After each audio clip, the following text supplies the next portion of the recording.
திமுகவிலிருந்து Constantine Ravindran இணைந்திருக்கிறார். வணக்கம் திரு Constantine Ravindran, இணைப்பில் இணைந்தமைக்கு நன்றி. சற்று நேரத்திற்கு முன்னதாக அதிமுக மற்றும் பாஜக கூட்டணி உறுதியாகி இருக்கிறது. அது மட்டுமில்லாமல் உள்துறை அமைச்சர் அமித்ஷா பேசுகையில் நிதி விவகாரம், ஜிஎஸ்டி என்று பல்வேறு குற்றச்சாட்டுகள் மத்திய அரசு பக்கம் நாம் வைத்தாலும் கூட மக்களை திசை திருப்புவதற்காக தான் திமுக இந்த மாதிரியான குற்றச்சாட்டுகளை எழுப்பி வருகிறது. அது மட்டுமில்லாமல் தமிழுக்கு தாங்கள் ஆற்றிய பணிகள், அதாவது மத்திய அரசு தமிழுக்கு ஆற்றிய பணிகள் பல்வேறு என்று அதன் பட்டியலையும் அவர் சொல்லியிருந்தார்.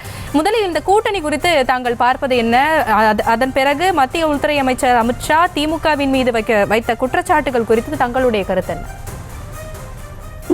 திராவிட முன்னேற்ற கழகத்தின் 2026 தேர்தலுக்கு கால்கோள் விழா நடத்தியிருக்கிறார் அமித்ஷாவும் எடப்பாடியும். ஏனென்று சொன்னால், யதார்த்தமாக அமைகிற கூட்டணி வேறு, நிபந்தனையின் பேரில் அல்லது மிரட்டி எடுத்து கூட்டணி வைக்கிற சூழல் வேறு.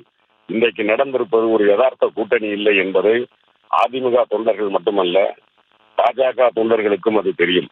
எனவே இது போன்ற நேர்மைக்கு எதிரான அல்லது இயற்கைக்கு புறனான கூட்டணிகளை ஒரு நாளும் தமிழ்நாட்டு மக்கள் ஏற்றுக்கொள்ள மாட்டார்கள்.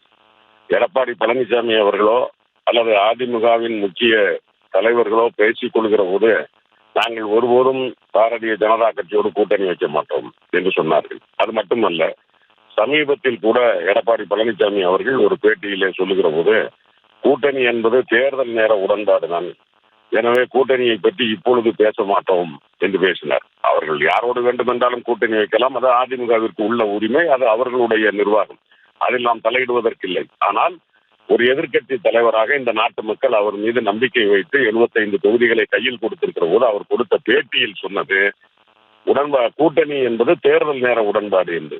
என்ன அவசரம், எந்த நிபந்தனை அல்லது எந்த மிரட்டலுக்கு பயந்து இன்றைக்கே தேர்தல் கூட்டணியை வைத்துக் கொண்டார் என்பதை எடப்பாடி பழனிசாமி உங்களை போன்ற பத்திரிகையாளர்களுக்கு சொல்ல வேண்டும். ஒன்று. இரண்டாவது, அமித்ஷா அவர்கள் சொல்லுவதை ஒருவேளை திமுக மடைமாற்றம் செய்ய வேண்டும் என்று சொன்னால், அப்படி திராவிட முன்னேற்ற கழகம் நடத்தி கொண்டிருக்கிற ஆட்சியில என்ன குறை நாட்டு மக்களுக்கு இருக்கிறது என்பதை அவர் சொல்லியிருக்க வேண்டும். எங்கிருந்து நாங்கள் மடைமாற்ற விரும்புகிறோம் என்பதை அவர் சொல்ல வேண்டும். கடந்த வாரம் கூட நீட்டு தேர்வுக்கு எதிரான முடிவை எடுத்துவிட்டு அமித்ஷா நெஞ்சுரத்தோடு அதிமுகவை பக்கத்தில் உட்கார்ந்து பேசுவாரே, ஆனால் 8 கோடி தமிழர்களும் ஏற்றுக்கொள்வார்களா? ஒருவேளை அது நிலுவையில் இருந்தால் கூட மக்கள் ஒருவேளை எதிர்பார்க்கலாம். ஆனால் இல்லை என்று முடித்து கட்டிவிட்டு தமிழ்நாட்டிற்கு, தமிழ் மொழிக்கு வெறும் 200 கோடியும் 2500 கோடி சமஸ்கிருதத்திற்கும் ஒதுக்கியது ஏன் என்று பாராளுமன்றத்தில் கேள்வி கேட்ட போது விழிபிதுங்கே நின்ற பாஜகவோடு இன்றைக்கு அதிமுக கூட்டணி வைத்திருக்கிறது. அதிமுக தொண்டர்கள் மட்டுமல்ல, தமிழர்களும் இதை ஏற்றுக்கொள்ள மாட்டார்கள். ஒரு தவறான முடிவை அதிமுக எடுத்திருக்கிறது என்பதுதான். நான் கேட்கிறேன், இங்கே எடப்பாடி பழனிசாமி தலைமையிலே இந்த என்டிஏ கூட்டணி என்று சொன்னால் அது எங்கிருந்து அறிவிக்கப்பட்டிருக்க வேண்டும்? எங்கிருந்து அறிவிக்கப்பட்டிருக்கிறது? அப்பொழுதே அதிமுக தொண்டன் மானம் உள்ளவர், அந்த மானமுள்ள தொண்டர்கள் இதை ஏற்றுக்கொள்வார்களா?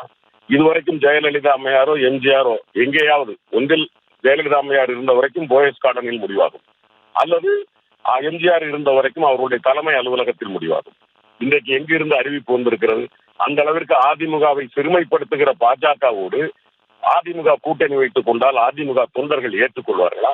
காலம்தான் பதில் சொல்ல வேண்டும். நான் உறுதியாக சொல்லுகிறேன், எங்களுக்கு மடைமாற்றம் செய்யக்கூடிய வகையில் எங்களுடைய ஆட்சியில் எந்த குறைபாடுகளும் இல்லை. நாட்டு மக்கள் நிம்மதியாக இருக்கிறார்கள். நிர்வாகத்தில் 1-2 நேரங்களில் அரசு ஊழியர்களினுடைய செயல்பாடுகளில் மாற்றங்கள் இருந்தாலும் இந்த அரசு உடனடியாக நடவடிக்கை எடுத்து நாட்டு மக்களின் நம்பிக்கையை பெற்றிருக்கிறது என்பதை இன்றைக்கும் மாண்புமிகு முதலமைச்சர் நிரூபித்துக் கொண்டிருக்கிறார். எனவே அமித்ஷா தங்களுடைய கூட்டணிக்கு பேசுவதற்கு வார்த்தை இல்லை, அல்லது நோ இஷ்யூ பாலிடிக்ஸ் பண்ண வேண்டும் என்பதற்காக இல்லாத ஒன்றை பேசிக் கொண்டிருக்கிறார்.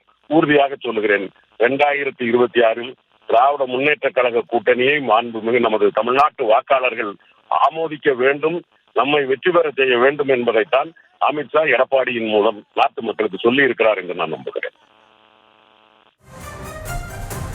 இணைப்பில் இணைந்து தங்களுடைய கருத்துக்களை பகிர்ந்து கொண்டார் திமுக செய்தி தொடர்பாளர் திரு கான்ஸ்டன்டைன் ரவீந்திரன். நன்றி திரு ரவீந்திரன்.